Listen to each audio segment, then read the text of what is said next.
Ассалаумағалейкум. Армысыңдар? Негізі бір немен амандасу керек пе деймін. Так. Қазақ деген сөзін де ақ деген сөзі бар. Енді қазақтың ақ деген сөзі бар. Тамағын бүкіл асында да ақ деген сөз бар. Енді бүкіл асында болмағанмен енді көбінде. Бешбармақ, бауырсақ, қуырдақ, основной блюдоларында дейінші.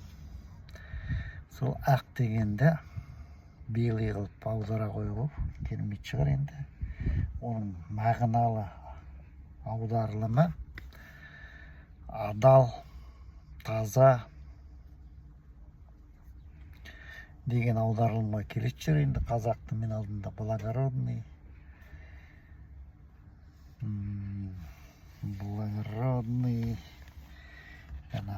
қалай еді,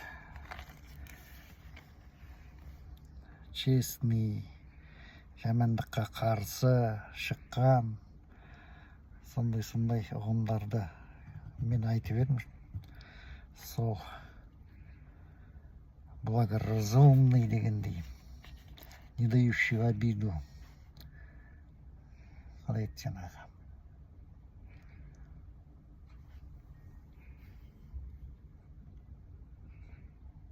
Қалай еді, Тимур үй командада көрсетеді ғой. Әлсіздерге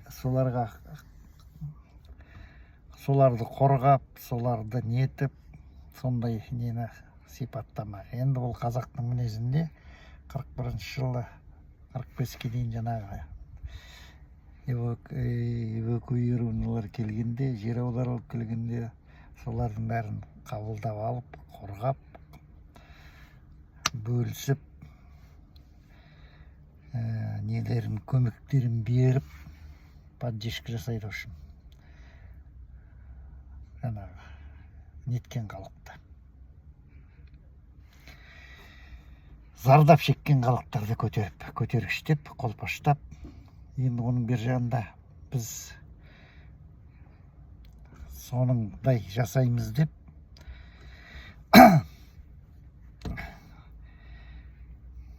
мобилизация басталғанда келген орыстарды шаймен күтіп алып, енді оны совсем слишком болды. Олар мәжбүрленіп келгенменен, бірақ ондай зардап шегіп, көмек сұрайтындай халда болған жоқ. Олар өздері келіп, мында пәтердің ақшасын көтеріп жіберген.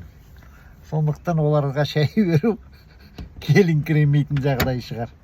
Қазақ боламыз деген жоқ, бұл жерден наоборот терісінше қазақ болмай мазақ болды ма деп ойлаймын мен.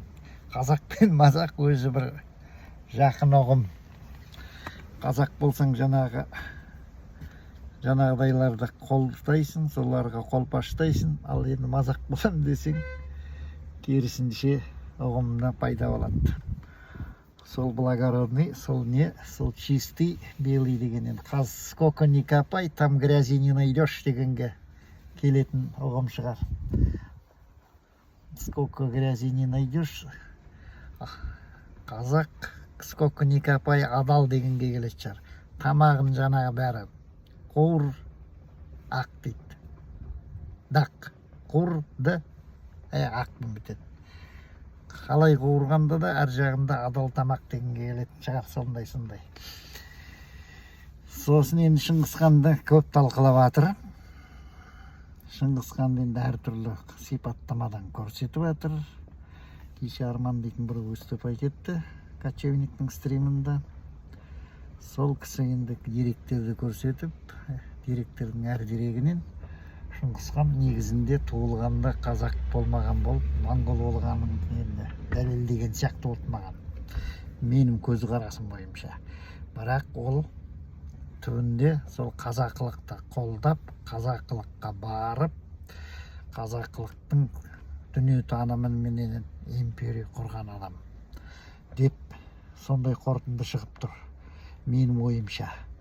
Мен адасуым мүмкін, түсінбеушілік мүмкін. Бұл және жалғыз арман емес, оның алдында да бір әйел сондай дәлелдерді келтіргенде мен әлі мойындауға жаңағы қалай еді, дайын емес сияқты болып, маған ол кішкене келіңкіремейтін сияқты еді. Осы жыл енді солай. Бірақ қазақша империя құрған, қалай болғанда да моңғол болсын маған десе, тағы бірдеме болсын. Енді бірақ қазақша империя болып, қазақшылықтың өмір сүріп, қазақтың тәртібін, қазақтың дүние танымын қолдап кеткен адамның деп көрінеді сипаттамада. Сосын Шыңғыс хан енді қият руынан шықты дейді. Қият деген енді екі сөзден құралады, былай қарасаң. И былай да аударылады. Қият, қи еті срежь, ат еті стреляй. Енді қият дегенде қалай айтады? Он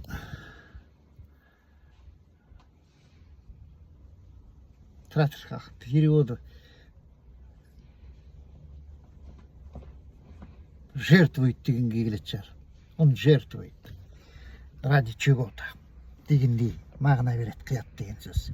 Енді қай-қайсын алсаң да, сол жертвуетқа келгенде, ол сол өзінің рулық несін, жаңағы болмысын, өзінің несін қиып, сол одан тараған ұрпақ сол төре деген руменен таралды.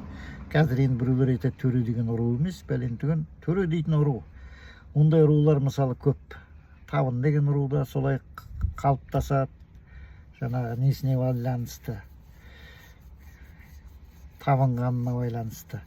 Сол сияқты, сосын айта кететін зат, мысалы неміш болып туылса да Белгір дейтін неміштің жазушысы үш тілде жазады енді. Неміш тілінде, орыс тілінде, қазақ тілінде.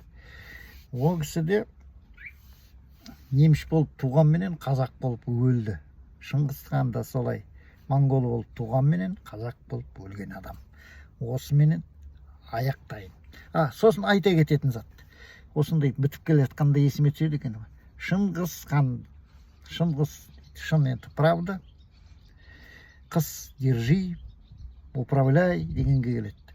Сосын енді төре дегенге келсек, судья дегенге келеді.